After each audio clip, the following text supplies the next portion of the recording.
ರಜೆ ಸರ್ ಹೇಳಿ. ಈ ಮಿನಿಸ್ಟ್ರಲ್ ಲೀವ್ ಅಂತಕ್ಕಂಥದ್ದು ಏನಿದೆ ಇದು ಪ್ರಿಯದರ್ಶಿನಿ ಅಂಥೇಳಿ, ರಂಜಿತಾ ಪ್ರಿಯದರ್ಶಿನಿ ಅಂತೇಳಿ ಒರಿಸ್ಸಾದಿಂದ ಅವ್ರು ನನಗೆ ಬಂದು ಭೇಟಿ ಮಾಡಿದರು. ಆ ಹುಡುಗಿ ಸೈಕಲ್ ಮುಖಾಂತರ ಇದನ್ನು ಅವೇರ್ನೆಸ್ ಭಾಳ ಕಡೆ ಇಡೀ ದೇಶದಲ್ಲಿ ಅವೇರ್ನೆಸ್ ಮಾಡಿರ್ತಕ್ಕಂಥದ್ದು ರಂಜಿತಾ ಪ್ರಿಯದರ್ಶಿನಿ ಅಂಥೇಳಿ. ಅವರು ನಮ್ಮ ಸ್ನೇಹಿತರಾಗಿರ್ತಕ್ಕಂಥ ಕವಿತಾ ರೆಡ್ಡಿ ಅವ್ರ ಜೊತೆಗೆ ಬಂದಿದ್ದರು. ಅವರಿಬ್ಬರು ಬಂದು ಈ ಪ್ರಪೋಸಲನ್ನು ಕೊಟ್ಟಿದ್ದಾರೆ ನನಗೆ. ಅಲ್ಲಿಂದ ಪ್ರಾರಂಭ ಆಗಿರ್ತಕ್ಕಂಥದ್ದು 1 ವರ್ಷ ಮೇಲೆ ಆಯಿತು. ಇವತ್ತು ಕರ್ನಾಟಕ ಸರ್ಕಾರ, ಸನ್ಮಾನ್ಯ ಮುಖ್ಯಮಂತ್ರಿಗಳು, ಉಪಮುಖ್ಯಮಂತ್ರಿಗಳು, ಅದ್ರ ಜೊತೆಗೆ ಎಲ್ಲ ಕ್ಯಾಬಿನೆಟ್ ಸಚಿವರು ಒಮ್ಮತದಿಂದ ಈ ಒಂದು ಬಿಲ್ಲನ್ನು ಪಾಸ್ ಮಾಡಿಕೊಟ್ಟಿದ್ದಾರೆ, ಒಂದು ಕಾನೂನನ್ನು ಪಾಸ್ ಮಾಡಿಕೊಟ್ಟಿದ್ದಾರೆ. ಇದರಿಂದ ಭಾಳಷ್ಟು ಹೆಣ್ಮಕ್ಳಿಗೆ, ಯಾಕಂದರೆ middle class and below middle class ಇರ್ತಕ್ಕಂಥ ಹೆಣ್ಮಕ್ಳು ಯಾರು ಕೆಲಸ ಮಾಡ್ತಾರೆ ಅಂದರೆ ಎಲ್ಲರಿಗೂ ತೊಂದರೆ ಇದೆ. ಯಾರು ಹೋಗಿ ಈ ಎಂಪ್ಲಾಯ್ಮೆಂಟ್ ಜಾಗದಲ್ಲಿ ಕೆಲಸ ಮಾಡ್ತಾರೆ, ವಿಶೇಷವಾಗಿ ನಮ್ಮ ಗಾರ್ಮೆಂಟ್ ಇಂಡಸ್ಟ್ರಿಯಲ್ಲಿ, ಕೆಲವರು ಸ್ಮಾಲ್ ಸ್ಕೇಲ್ ಇಂಡಸ್ಟ್ರಿಯಲ್ಲಿ ಕೆಲಸ ಮಾಡ್ತಕ್ಕಂಥವ್ರಿಗೆ ಈ ಮೆನಿಸ್ಟ್ರಿಯಲ್ ಪೀರಿಯಡ್ ಬಂದ ಸಂದರ್ಭದಲ್ಲಿ ಮಾನಸಿಕವಾಗಿ ಭಾಳ ತೊಂದರೆ ಇರುತ್ತೆ ಅವರಿಗೆ. ಅದು ನಾನು ಭಾಳಷ್ಟು ರಿಪೋರ್ಟ್ಗಳನ್ನ ಅದ್ರ ಬಗ್ಗೆ ಚರ್ಚೆ ಮಾಡಿ ಅದು ಸಮರ್ಪಕವಾದಂಥ ಒಂದು ಸಮಿತಿಯನ್ನು ಕನ್ಸ್ಟಿಟ್ಯೂಟ್ ಮಾಡಿಬಿಟ್ಟು ಇದು ಇಡೀ ರಾಜ್ಯಾದ್ಯಂತ ಎಲ್ಲ ಜನರ ಅಭಿಪ್ರಾಯವನ್ನು ಸಂಗ್ರಹಿಸಿದ್ವಿ. ಪರ ವಿರೋಧ ಇದೇ ಇದೆ, ಆದರೆ ಇದೊಂಥರ ಪ್ರೋಗ್ರೆಸಿವ್ ಬಿಲ್ ಆಗಿ ಪರಿಗಣಿಸ್ತಾ ಇದೆ ಸರ್ಕಾರ ಹಾಗೂ ನಮ್ಮ ರಾಜ್ಯ. ಯಾಕಂದರೆ ಇದು ಬಸವಣ್ಣರ ನಾಡು, ಬಾಬಾ ಸಾಹೇಬ್ ಅಂಬೇಡ್ಕರ್ ಕೊಟ್ಟಿರ್ತಕ್ಕಂಥ ಸಂವಿಧಾನದಲ್ಲಿ, ಅದರ ಜೊತೆಗೆ ನಮ್ಮ ಬುದ್ಧ ಬಸವರ ಅಂಬೇಡ್ಕರ್ ಇರ್ತಕ್ಕಂಥ ಸಿದ್ಧಾಂತದ ಇರ್ತಕ್ಕಂಥ ನಮ್ಮ ಕಾಂಗ್ರೆಸ್ ಪಕ್ಷ ಪ್ರೋಗ್ರೆಸಿವ್ ಆಗಿರ್ತಕ್ಕಂಥ ಬಿಲ್ಲನ್ನು ತಂದಿದ್ದೀವಿ. ಯಾಕಂದರೆ ಹೆಣ್ಮಕ್ಕಳು ಒಂದು ತಾಯಿಯಾಗಿ, ಒಂದು ಹೆಂಡ್ತಿಯಾಗಿ, ಒಂದು ಸೊಸೆಯಾಗಿ, ಒಂದು ಮಗಳಾಗಿ, ಹೆಂಡ್ತಿಯಾಗಿ ಮಕ್ಕಳನ್ನ ಸಾಕಬೇಕು, ಮನೆ ಕೆಲಸನೂ ಮಾಡಬೇಕು. ಅದರ ಜೊತೆಗೆ ಎಲ್ಲ ಫ್ಯಾಮಿಲಿ ಇಶ್ಯೂಸ್ಗಳನ್ನು ಬಾಂಡಿಂಗ್ನಲ್ಲಿ ಇಟ್ಕೊಂಡು ಕೆಲಸ ಮಾಡ್ತಕ್ಕಂಥ ಸಂದರ್ಭದಲ್ಲಿ ಈ ಒಂದು ವಿಷಯದಲ್ಲಿ ಯಾವಾಗ ಮೆನ್ಸ್ಟ್ರಲ್ ಪೀರಿಯಡ್ ಇರುತ್ತೆ ಅವರಿಗೆ, ಆವಾಗ ಭಾಳ ತೊಂದರೆ ಆಗುತ್ತೆ. ಅದನ್ನು ಮನಗೊಂಡಿರ್ತಕ್ಕಂಥವ್ರು ನಾವು ಇಡೀ ಒಂದು ತಿಂಗಳಲ್ಲಿ ಯಾವುದೇ ಒಂದು ದಿನ ಅವ್ರು ಲೀವ್ ತೊಗೋಬೋದು. 12 ದಿನಕ್ಕೆ 12 ತಿಂಗಳಿಗೆ 12 ಲೀವ್ ತೊಗೊತಕ್ಕಂಥದ್ದು ಒಂದು ಬಿಲ್ಲನ್ನು ತಂದಿದ್ದೀವಿ. ಇದು ಸರ್ಕಾರ ಹಾಗೂ ಇಡೀ ಸಾರ್ವಜನಿಕರ ವಲಯಲ್ಲಿ ಭಾಳ ಎಲ್ಲದಕ್ಕೂ ಖಾಸಗಿಯವರು ಹಾಗೂ ಸರ್ಕಾರ ವತಿಯಲ್ಲಿ ಎಲ್ಲಿ ಕೆಲಸ ಇರುತ್ತೆ ಅಲ್ಲಿ ಹೆಣ್ಮಕ್ಳಿಗೆ ಅನುಕೂಲ ಆಗಲಿಕ್ಕೆ ಒಂದು ಪ್ರಯತ್ನವನ್ನು ಮಾಡಿದ್ದೇವೆ ಅಂತ ಈ ಸಂದರ್ಭಕ್ಕೆ ಹೇಳಲಿಕ್ಕೆ ಇಚ್ಛೆ ಬಯಸ್ತೇನೆ. ಅಲ್ಲ, ಅದು ಔತಣಕೂಟ ಪ್ರತಿ ವರ್ಷ ಕರೀತಾರೆ, ಅದೇನು ಹೊಸ್ದಾಗಲ್ಲ, ಕಳೆದ ಬಾರಿನೂ ಕರೆದಿದ್ರು. ಸೊ ಇದು ಕರೀತಕ್ಕಂಥದ್ದು ಸನ್ಮಾನ್ಯ ಮುಖ್ಯಮಂತ್ರಿಯವರು ಎಲ್ಲರಿಗೆ ವೈಯಕ್ತಿಕವಾಗಿ ಮಾತನಾಡ್ತಾರೆ. ಕ್ಯಾಬಿನೆಟ್ ಎಕ್ಸ್ಪಾನ್ಷನ್ ಆಗ್ತಕ್ಕಂಥದ್ದು, ರೀಶಫಲ್ ಆಗ್ತಕ್ಕಂಥದ್ದು ಸಹಜ ಇರುತ್ತೆ ಎಲ್ಲ ಸರ್ಕಾರಗಳು ಬಂದಾಗ. ಯಾವಾಗ ಮಾಡಬೇಕು ಯಾವಾಗೆಲ್ಲ ಸನ್ಮಾನ್ಯ ಮುಖ್ಯಮಂತ್ರಿಯವರು, ಉಪಮುಖ್ಯಮಂತ್ರಿಯವರು ಹಾಗೂ ಪಕ್ಷದ ಹೈಕಮಾಂಡ್ ನಿರ್ಣಯ ಮಾಡುತ್ತೆ. ಸರ್, ಪಪ್ಪಿಯವರ ಇಡೀ ದಾಳಿ ಮತ್ತೆ ಮುಂದುವರೆದಿದೆ. 40 kg ಏನೋ ಚಿನ್ನ ಸಿಕ್ಕಿದೆ ಅಂತೇಳಿ.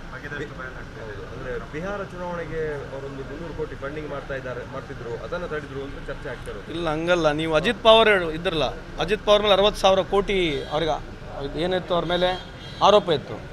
ಅವ್ರಿಗೆ ಒಳಗೆ BJP ಕರ್ಕೊಂಬಿಟ್ರು. ಯಾರಿಗೆ? ಅಜಿತ್ ಪವಾರ್. ಹಾಂ. ನಿಮ್ಮ ಅಸ್ಸಾಂ ಚೀಫ್ ಮಿನಿಸ್ಟರ್ ಯಾರು? ಅಸ್ಸಾಂ ಚೀಫ್ ಮಿನಿಸ್ಟರ್ ಯಾರು? ಗೋಗೆ ಅಲ್ಲ, ಅಸ್ಸಾಂ ಚೀಫ್ ಮಿನಿಸ್ಟರ್ ಯಾರು? ಅವ್ರ ಮೇಲೆ ಏನು ಆರೋಪ ಇತ್ತು? ಶಾರದಾ ಚಿಟ್ ಫಂಡು ಅವ್ರ ಮೇಲೆ ಇತ್ತು. ಇವರಿಬ್ಬರು BJPಗೆ ಹೋಗ್ಬಿಟ್ರು. ಯಾರು? ಅಜಿತ್ ಪವಾರ್ ಅವರು. ಇವ್ರ ಮೇಲೆ ಸಾವಿರಾರು ಕೋಟಿ ಆರೋಪ ಇತ್ತು. ಇವ್ರು ದುಡ್ಡು ಕೊಟ್ಟು BJPಗೆ ಹೋದರು. ಪಪ್ಪಿಯವ್ರು ಏನು ದುಡ್ಡು ಕೊಟ್ಟಿಲ್ಲ, ನಮ್ಮ ಬಿಹಾರಕ್ಕೆ ಏನು ದುಡ್ಡು ಕೊಟ್ಟಿಲ್ಲ. ಕೊಡ್ತಾರಲ್ಲ ಅವ್ರಿಗೆ ಹಿಡಿಬೋದು, ಯಾಕಂದ್ರೆ ಆ ಶಕ್ತಿ ಅವ್ರ ಹತ್ರ ಇದೆ. ಯಾರು ದುಡ್ಡು ಕೊಡ್ತಾರಂತ ನಡ್ಕೊಂಡು ಇವ್ರು ಅವ್ರ ಪಾರ್ಟಿಗೆ ಸೇರಿಸ್ಕೊಳ್ತಾರೆ. ಈಗ ಅಜಿತ್ ಪವಾರ್ ಸೇರಿಸ್ಕೊಂಡ್ರಲ್ಲ, ಇಡೀ ಮಹಾರಾಷ್ಟ್ರ ಎಲೆಕ್ಷನ್ಗೆ ಅಜಿತ್ ಪವಾರೇ ದುಡ್ಡು ಕೊಟ್ಟಿರೋದು. ಫೆರಾ ಇಡಿಗಳು ಇವರೇನು ರೈಡ್ ಮಾಡ್ತಾರೆ. BJP ಸರ್ಕಾರನೇ ಅಜಿತ್ ಪವಾರ್ ಸಾಹೇಬರಿಗೆ ಆರೋಪದಲ್ಲಿ ಇದ್ದಾರೆ ಅಂಥೇಳಿ ವರದಿ ಕೊಟ್ಟಿರ್ತಕ್ಕಂಥದ್ದು ಕೇಂದ್ರ ಸರ್ಕಾರ. ಅವ್ರ ಮೇಲೆ ಚಾರ್ಜಸ್ ಫ್ರೇಮ್ ಮಾಡಿದ್ರು. ಯಾರು ಫ್ರೇಮ್ ಮಾಡಿದ್ರು ಚಾರ್ಜಸ್ಸು? ಕೇಂದ್ರ ಸರ್ಕಾರದ ಇರ್ತಕ್ಕಂಥ ಇನ್ಸ್ಟಿಟ್ಯೂಷನ್ಗಳು ಅವ್ರ ಮೇಲೆ ಫ್ರೇಮ್ ಮಾಡಿದರು. ಅವ್ರು BJPಗೆ ಹೋಗಿದ ತಕ್ಷಣ ವಾಷಿಂಗ್ ಪೌಡರ್ ನಿರ್ಮಾಣದಲ್ಲಿ ತೊಳೆದ್ಬಿಟ್ರು. ಅವ್ರಿಗೆ ಮಿಷಿನ್ ಇದೆ, ಅವ್ರ ಹತ್ರ ಒಂದು ಮಿಷಿನು. ಯಾರು ಕರಪ್ಟ್ ಇರ್ತಾರೆ ಆ ಮಿಷನಲ್ಲಿ ಹಾಕ್ತಾರೆ ಅವರು. ಕರಪ್ಟ್ ಇರತಕ್ಕಂಥ ಚಾರ್ಜಸ್ ಯಾರ ಮೇಲೆ ಫ್ರೇಮ್ ಮಾಡ್ತಾರೆ, 25 ರಾಜಕಾರಣಿಗಳಿಗೆ ಈ ರೀತಿ ಫ್ರೇಮ್ ಮಾಡಿರ್ತಕ್ಕಂಥ ಚಾರ್ಜಸ್ನ ಅವ್ರದ್ದೊಂದು ವಾಷಿಂಗ್ ಪೌಡರ್ ನಿರ್ಮಾ ಅಂತ ಒಂದಿದೆ ಅವ್ರದ್ದು. ಅದರಲ್ಲಿ ಹೋಗ್ಬಿಟ್ಟು ತೊಳೆದು ಬಿಡ್ತಾರೆ ಅವರಿಗೆ. ಅಲ್ಲಿ ಯಾವಾಗ BJPಗೆ ಹೋಗ್ಬಿಡ್ತಾರೆ ಎಲ್ಲರೂ ಪ್ರಾಮಾಣಿಕರಾಗಿಬಿಡ್ತಾರೆ, ಯಾರು ಭ್ರಷ್ಟಾಚಾರದಲ್ಲಿ ಇರೋದಿಲ್ಲ.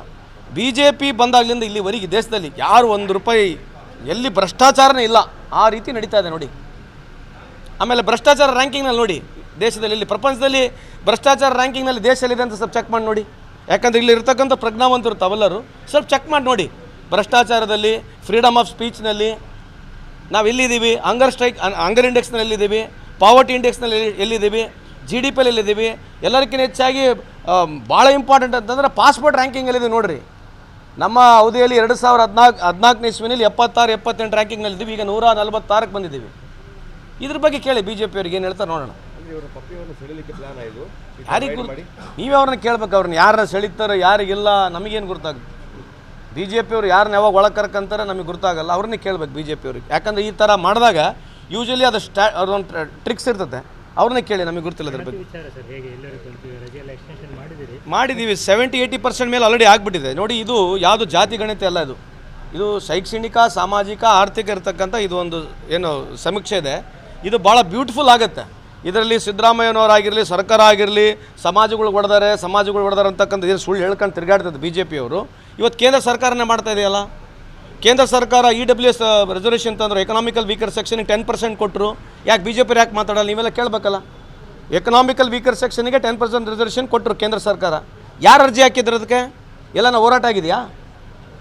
ಯಾವುದೋ ರಾಜ್ಯದಲ್ಲಿ ಹೋರಾಟ ಆಗಿದೆಯಾ? ಈ ಎಕನಾಮಿಕಲ್ ವೀಕರ್ ಸೆಕ್ಷನಿಗೆ ಕೊಡಬೇಕಂತೆಲ್ಲ ಹೋರಾಟ ಆಗಿರ್ತಕ್ಕಂಥ ಒಂದು ಜಾಗದ ನೋಡಿದ್ದೀರಾ? ರಾತ್ರಿ ಬಂದು ಕೊಟ್ಟರಲ್ಲ ಎಕನಾಮಿಕಲ್ ವೀಕರ್ ಸೆಕ್ಷನ್ಗೆ. ಇದು ಸಮಸ್ಯೆ ಅಲ್ವಾ? ಈ ದೇಶದ ಸಮಸ್ಯೆ ಅಲ್ವಾ? ಸೊ ಇಂಥದ್ರ ಬಗ್ಗೆ ಚರ್ಚೆ ಮಾಡಬೇಕು ತಾವು ಕೂಡ ಬಿ ಜೆ ಪಿ ಅಂತ ಮನವಿ ಮಾಡ್ಕೊಳ್ತೀವಿ. ಬಿಗ್ ಬಾಸ್ ಭಾಳ ಚರ್ಚೆ ಆಗ್ತಿದೆ.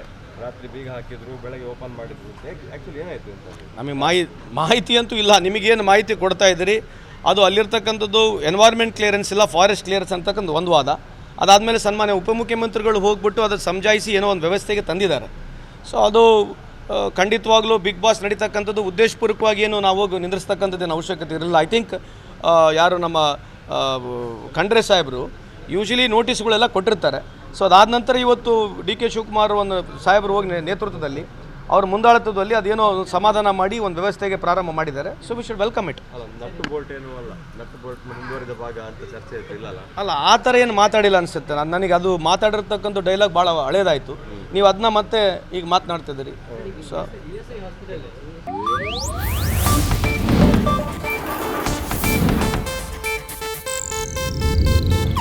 ಇದು ಏಷ್ಯಾನೆಟ್ ನ್ಯೂಸ್ ನೆಟ್ವರ್ಕ್ ಪ್ರಸ್ತುತಿ.